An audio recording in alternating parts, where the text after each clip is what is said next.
this is Mark with Sideline Power. For this month's featured video, we'll be highlighting the laser down marker system. Guys, try to be a little professional here. We're trying to shoot a video. Sure. Sorry, they asked me to have the interns help with the video this month. Not sure it was a great idea. Anyways, the laser down system is a high-tech, real-time down and distance marker that's extremely easy to use. It's light, portable, and the rechargeable battery lasts 6 to 8 hours. Hey Mark, that's almost as long as your bathroom breaks. Good one. Boom, roasted. The laser down system has a matte finish that doesn't reflect sunlight or stadium light. It also has 5 levels of brightness for day or night optics, so everyone can see the marker clearly, no matter the circumstances. Its lightweight polycarbonate foam housing keeps it completely waterproof, even in the toughest conditions, like the one I'm about to create right now. No.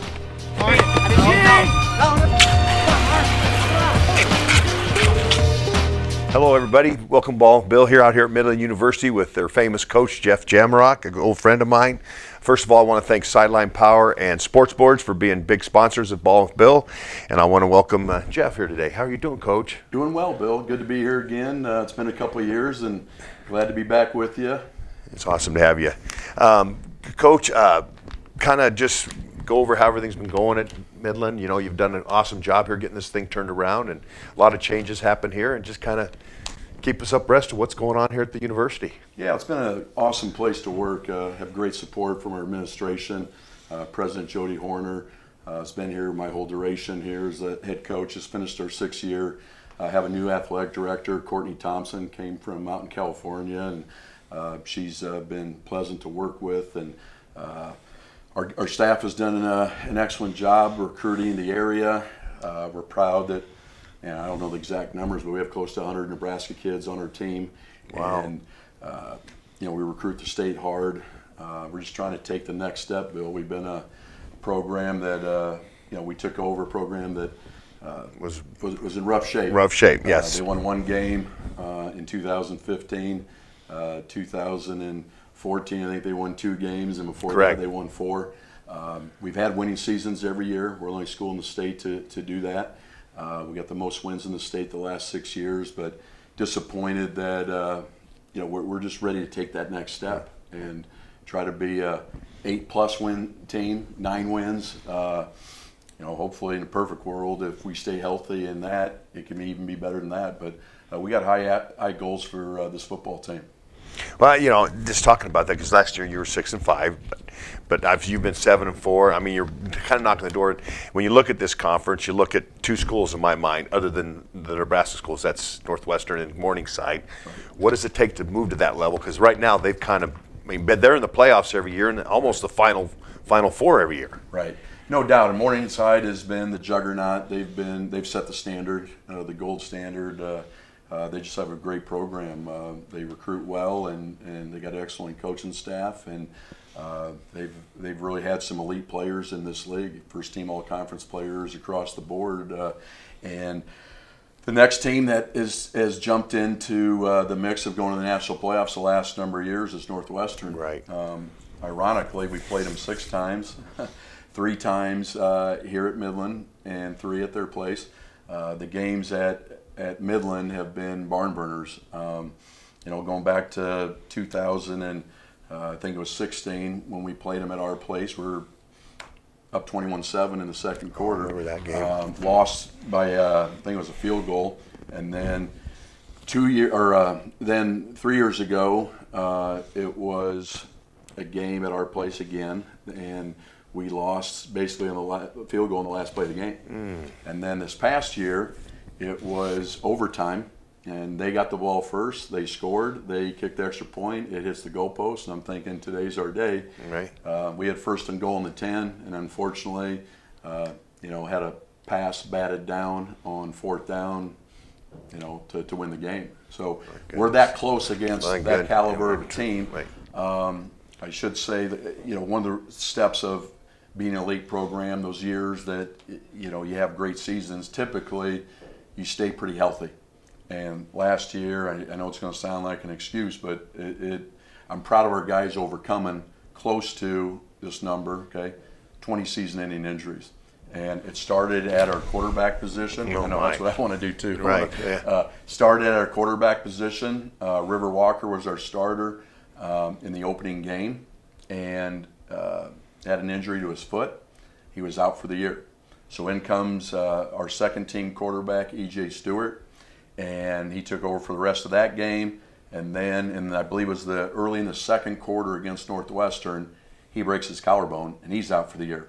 So it's amazing. We went to overtime with against Northwestern. We're playing our third team quarterback. By the end of the season, we had played 5 quarterbacks at that position, Are you including a serious? true freshman. Yes. Oh my so God. in some ways, I'm really proud that we were 6 and able to 5 have with that. a winning season with the I amount agree. of injuries that we had. If you don't have a very good culture, if you don't have guys that have the right attitude, if you don't recruit the right kind of talent, have a very good coaching staff, I don't believe that you have that, still have a winning season. So in some ways, I'm really proud that our guys were able to overcome it. A lot of guys stepped up. I think we played 6 running backs. That was another area that You had some injuries there too, yeah. at the running back position, and it's just one of those ones where you knock on wood and you're like, you hope you never have that kind of situation again. Okay, that kind of leads to my next question. What type of kids, you recruit big in Nebraska, but I know you recruit out of state. What type of kids fit the Midland Warrior way of life that you kind of started here and have built the program under? Right. Well, I call it the trifecta. I mean, first and foremost, we want guys with high character. We want guys that are going to compete at a high level, do the right things on and off the football field, and the second part, we want guys to compete in the classroom. So we look at the GPA. Obviously, you look at test scores, but big thing I look at also is I want to know tardies and absences. I want to know if this is someone you can count on that's going to go to class every day and compete at a high level, and kind of look at that GPA and look at that ACT, SAT, and see if it matches up. I get a little nervous when a young man is a 27, 28, whatever, high ACT, and then his GPA is a 2.5, 2.6, 2.7. That's a good point. So as many guys you can recruit that are over a 3.0 GPA, I look at more the GPA than ACT, SAT. Because they go to class for the GPA. Exactly. That's what you're doing over a body of work over day after day after day. And then the last one you look for is a guy that is a talented football player, one that in a lot of cases, is not the final product. None of them are, but guys that have potential, linemen that may be 6'4", 240 pounds that need to put on some weight, and guys that love football. It's one of the questions we ask, like on a scale of 1 to 10, how bad do you love football? And you want guys that have passion for the game, because let's face it, it's a private school. They're going to be paying some kind of money, and we want to make sure that we're getting young men that love the game of football, that want to come into our offices all the time and talk football, talk about life, and have a passion for the game. Okay, kind of give me a base on what's your base offensive philosophy and defensive philosophy, Coach? Yeah, that's a good question. As far as offense goes, we want to, and this kind of goes to both sides of the ball. First and foremost, we want to be a physical football team, and we want to be relentless. And so that word relentless is used on special teams. We use it on offense. We use it on defense. We want to be relentless. Right. We want to play with passion. We want tremendous effort. And it starts up front in the trenches, like I said. But offensively, we want defenses to have to be able to cover the whole football field. And we're going to use multiple formations. We're going to use multiple motions to hopefully confuse, the defense. Right. But also the ability to be simple enough where you can do a lot. Right. It starts up front, running game. For us, it starts with inside zone. And I still think that's the best play in football. Now that you've added the what do you want to call it, RPOs with it, it makes it very difficult. Exactly. There's a lot of pressure on defenses. Right. But we are an RPO team as well. We're a team that will do misdirection. We'll try to get the ball to our playmakers all over the football field, in space, and many times it'll be on the perimeter. But again, if we block well up front, have a very good running back. Now you got a chance to run inside zone and then see what teams try to do. A lot of teams in our league will try to then make things bounce and get to the perimeter. And so you have to be able to get the ball to the perimeter as well in this league. And the toughest offenses to defend, in my opinion, are when you have a running quarterback as well. And so we would like to implement that game. We have a couple kind of different styles of quarterback where we'll see how it plays out this year with who's going to be that starter. One is probably one that could probably run it all, everything in your playbook, and the other one is just probably limited a little more when he runs it. He's not much, not more of a threat, but he can still get maybe 5-6 yards. Right. And he's just not going to break the long one. Right. So now on defenses, because when you first started coaching, I first knew you at UNO when you started coaching for PB. Right. I mean, it was different. Everybody, you played the box. Right. Now, nobody plays the box. I mean, right. So how's your defensive philosophy changed over the years? Yeah, with RPOs and everything that's going on in the game, we will try to get the ball to the perimeter, okay? And then basically in the pass game, we want to make the toughest, most longest throws you can make. Right. So we're going to try to make people beat us with throwing the ball instead of dinking and dunking us. We want to make it that they have to, throw to the perimeter and try to throw it downfield because those are the least likely to be completed passes. Right, they're the harder to complete. Right. So you really try to take away the underneath then and spread them up. Right. And we're going to be aggressive. We're going to pressure the quarterback, but we're going to take. Every game plan is a little bit different, so it's tough to say. Are you a pressure? Are you a blitz team? Or what percent are you this? A lot of it. Coach Arnold on defense and Coach Dixon on offense do a really good job evaluating, first of all, what do our players do really good, okay? And then you look at what you're going to face and what are their strengths, what's their weaknesses, what do they like to attack, and they may like to attack a certain team one way, but then they may look at our personnel, and we know what our weaknesses are, and we need to be able to have multiple answers for that. So we do like multiple coverages. We will run some multiple fronts. We will line up and twist and move some interior D linemen. So we try to make it tough for an offensive line where, they line up a guy in a 2-eye on defense is not going to be a 2-eye post snap. Right. We're going to get guys moving, and I think it's tough you talk to most O-line coaches. I mean, if they know how you're going to line up every single play and you're going to be in that gap every time, advantage goes to the offense, in my opinion. Well, if you don't know, and it's a lot harder. of communication between those old linemen talking about where Midland D linemen are lining up and what they're doing, because let's face it, those coaches are really good. They're watching film. Right. And they have tendencies, and they're telling their guys maybe, hey, every time this D lineman's in this stance, or he's got this hand down, or he's doing this, they're doing this. So we try to do as many things to look the same, what we call same as. Right. We're doing the same thing. Again, can have a pretty good playbook if a lot of it is kids have the memory to be able to then execute it. Yeah. Because Recall. Games are lost, they're not won, Bill. Games are lost. Guys are going to make mistakes, so we try to. Well put, Coach. Yeah. So you try to eliminate mistakes, and you just, everyone grades the film after the game. Right. We all have. And all watch it and say, okay, how many mental busts do we have? Okay. Did we lose because we just got out physicaled, or was it because we cut a guy loose in the flat, no one's covering, we busted coverage? And more times than not, games are lost because of the mental part, the breakdowns, whether it be D-line, linebackers, quarterback. You love for it. It's like, they're just better. We miss tackles because their running back is really talented. And but most times than not, most coaches are pretty disappointed after the game because of that mental part, what they grade out mentally. Gotcha. All right, we're going to finish up this segment here. We're going to get Coach Jamrog on the board, and we'll be right back. Game film. It's an essential part of evaluating your team's performance and preparing for your next game. And when it comes to game film, perspective is everything.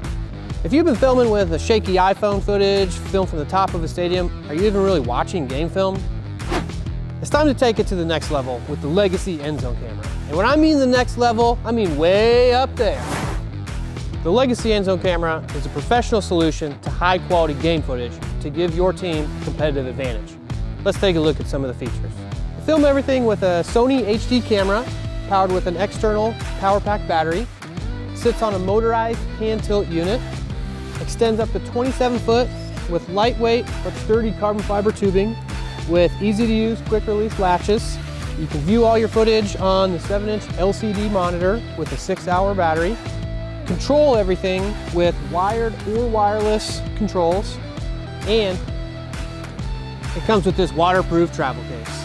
So if you want to rise above the competition, give Sideline Power a call or find the Legacy End Zone camera on our website. And remember, stay powered up.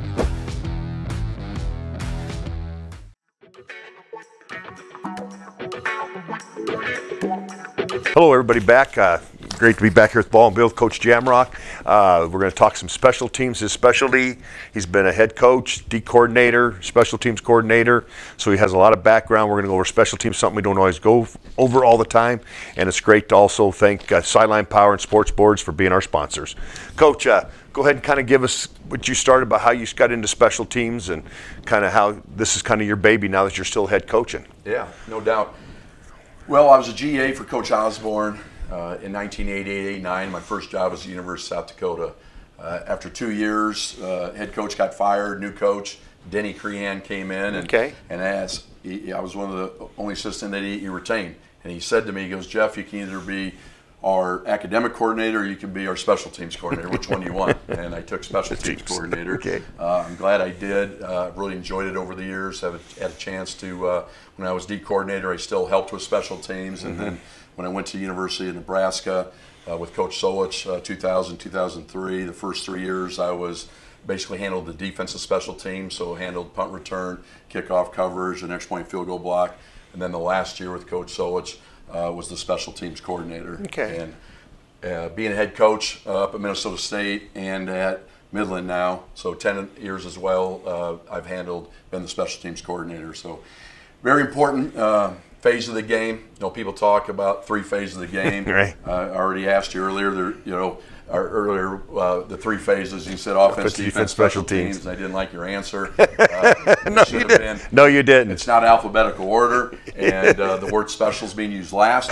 So I tell people there's 3 phases: it's special teams, defense, offense. And that's the 2 you coached. Yeah. And when you think about it, it's not a third of the game either, and you don't get do-overs. Okay, offense, all right, you get 3 downs, but you could get 4th if you go for it, right? Right. Defense, based on how you hold them, right? A lot of times it's 3, or they may go for on 4th. But on special teams, it's 1 and done unless there's a penalty and you do it over. Right. But I've loved it, and it's probably anywhere, if you do the stats, it's more like 18 to 22% of the game. Oh, wow. So it's not 33. Right. So that number is important, and our kids know just how important it is. We want to play, again, going back to what our offense and defense, I mean, we want to play fast, all right? We want to be a little bit different, so we do some things that are a little bit, some people may say, unorthodox. We never want people to book us, meaning like this is what they're going to do all the time. And we'll take some chances. We will run some fakes, whether it be fake punts. We like to be on extra point field goal. We do a muddle huddle, and if they're not aligned properly in that, we're going to take advantage of them. And if they can spend more time on our special teams, that's going to take away from spending time trying to stop our offense or go against our defense. So those 6 phases that we spend a lot of time on, okay, and I won't put this in exact order of it, but again, you're looking at punt, all right, you're looking at punt return, okay, we're looking at kickoff, okay, kickoff return,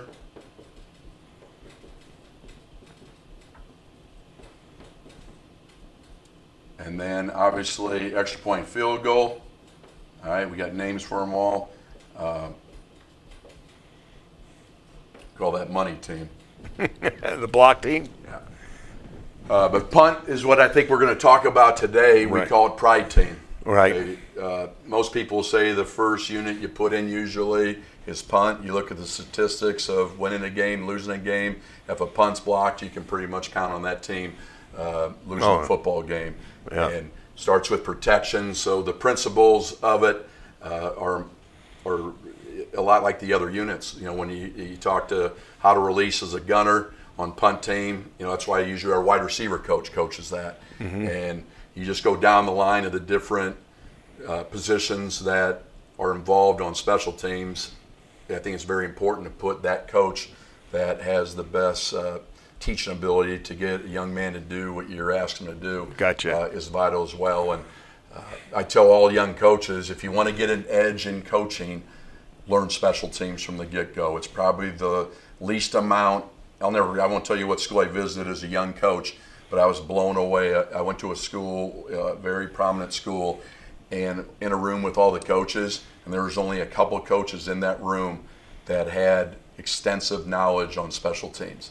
Most people avoid it like a plague. Don't know why. I know why. I did too. Yeah, you already see. I'm a coach who did that. Yeah, I appreciate you admitting it, because there's a lot of them that when special teams going on, I've been at a lot of practices. I go down and work with my offensive lines, what I like to do, because you guys don't use them very often, know that thing. Right. But you see a lot of you see some guys coaching, and a lot of guys just standing off to the side, not doing anything. That bothers me. Yeah. And no, I'd always take my hogs and go work with them. Yeah, exactly. Because you didn't need them once they said special teams. They wouldn't make, unless it was extra point and field goal. You didn't use them very often. Right. No doubt. No doubt. So I got to go do my own thing during that time. No doubt. So I never got yelled at by the head coach. Yeah, that's important. That's important. That's right. No doubt.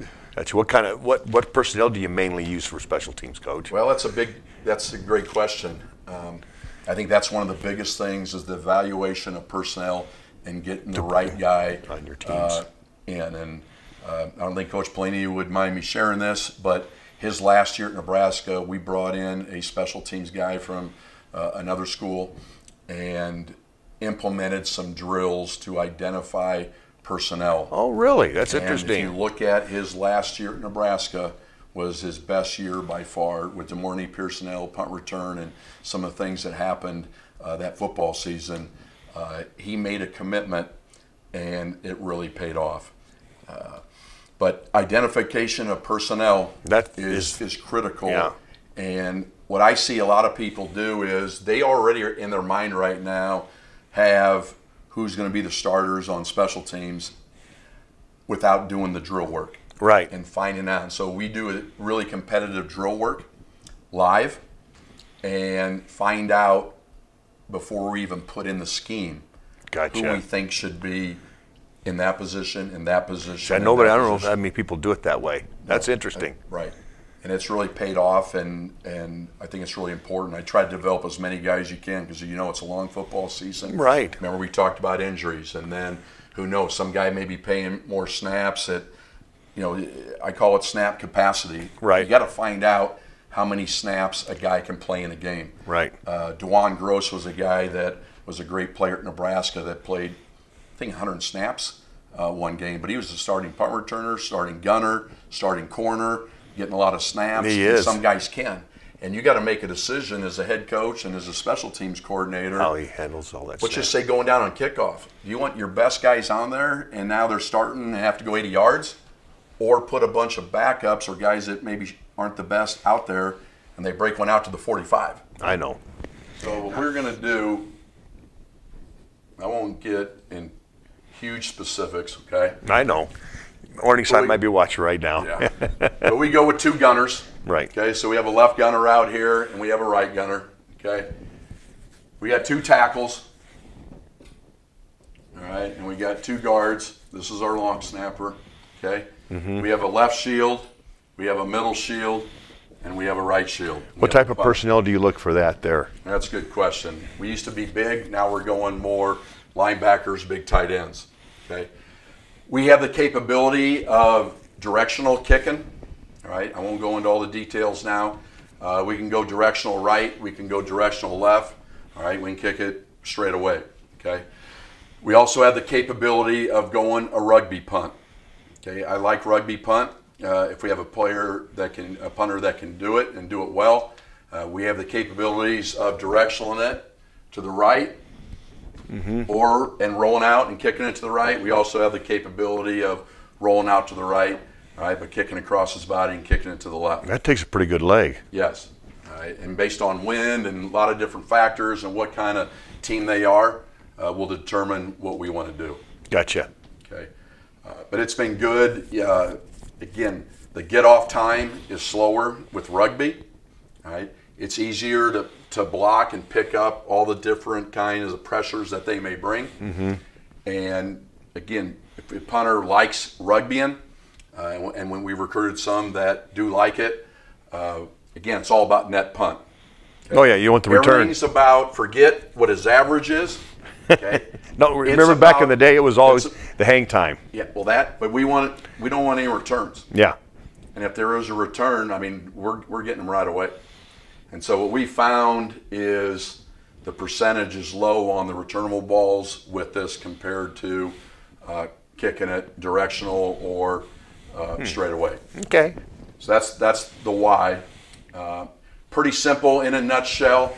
Right now I just have one returner back. Okay. But obviously we're gonna have the snap.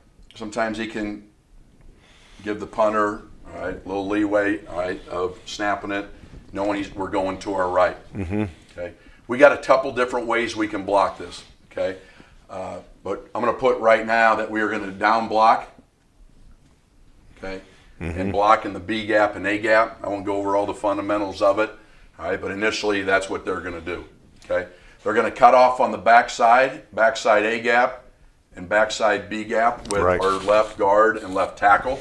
Gotcha. Okay? Our gunners is just like the NFL. They're going for the ball. Their job is to go make plays, take a shot across the bow. Don't let the ball come straight downfield. We want the ball to bounce. Right. Okay? So these guys are, again, we're kicking it to the numbers here. Right. So these guys are running, all right, to the numbers, and obviously looking where the return man is going when the ball's punted. Okay. Our shield will move, all right, and they have obviously blocking responsibilities. I won't go through all those are in this scheme right now. Okay. But we are shuffling over on the snap, okay, and our punter is rolling out, okay, and now we are kicking the ball towards the number. To the numbers, all right. Then obviously after they protect, all right, our guard tackle, all right, they will cover, all right, a long snapper, perfect snap, that's all we ask. Right. Perfect snap, okay, and then he's to the ball, all right, and then we got the backside guard, backside tackle, all right, our tackles have contained. So in a nutshell, all right, that's a version of one of the protections that we've used with a rollout rugby punt and been fairly, well, it's been successful for us. Have not had a punt blocked in our rugby scheme and have done very well with the coverage, the protection of it, and it's all about net punt. Very good, Coach. Appreciate that time. We'll be right back with the finish.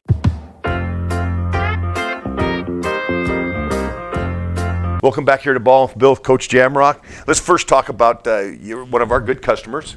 Talk about the drones you use for practice and how you use them.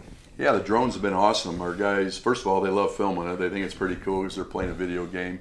But it's awesome film. It's awesome practice film. Our guys have really enjoyed watching it. Our coaches love the film. I wish we could. It's a lot different watching on Saturdays than when you see that film. I know. The clarity. I wish we could do it during game day. Oh, you can get all those angles? Yes. I hope we can get that passed because it's awesome. And like I said, our coaches have really enjoyed that film. Been some great teaching film from it, and just great view. The best view by far.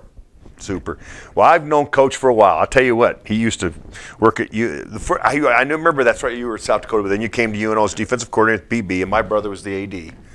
And so I got to know Coach. First time I met Coach, we're at one of the golf things. You remember that? Oh, yeah. And Quinny wouldn't leave me alone, and I picked him up and threw him over the bar. Who was it? Quinny. Wasn't it Quinny, that little he just kept wearing the helmet, jump around, wanted to arm wrestle me and stuff. Right. And I was still wrestling back then. Yeah. And so I yanked that sucker up over my head and threw him over the bar. And Coach comes, Bill, calm down, because it's one of your alumni guys. And so I got to know Jeff then. But I used to come watch the games when I wasn't wrestling. And I tell you what, those guys in PB, you guys turned that program around, did a heck of a job. And Coach was an outstanding defensive coordinator. And then, of course, Lance was the OC. And both of you guys have had a ton of success in the college world. And I've always thought, you know, you guys are great people, man. You're great people, good coaches. And I remember when you both were at Lincoln, you'd never got the big head. You always talked to us. We'd always come down and see you. You looked at Bobby and all those guys. I think you looked at my son, Aaron, too, down in Bentonville. So, I mean, this guy's a heck of a guy, great leader of men, and I'm glad you're staying in the area and coaching here, Coach. And always enjoyed the time of knowing you. And I know we've kind of been close because of working with my brother and PB. And yeah, no doubt.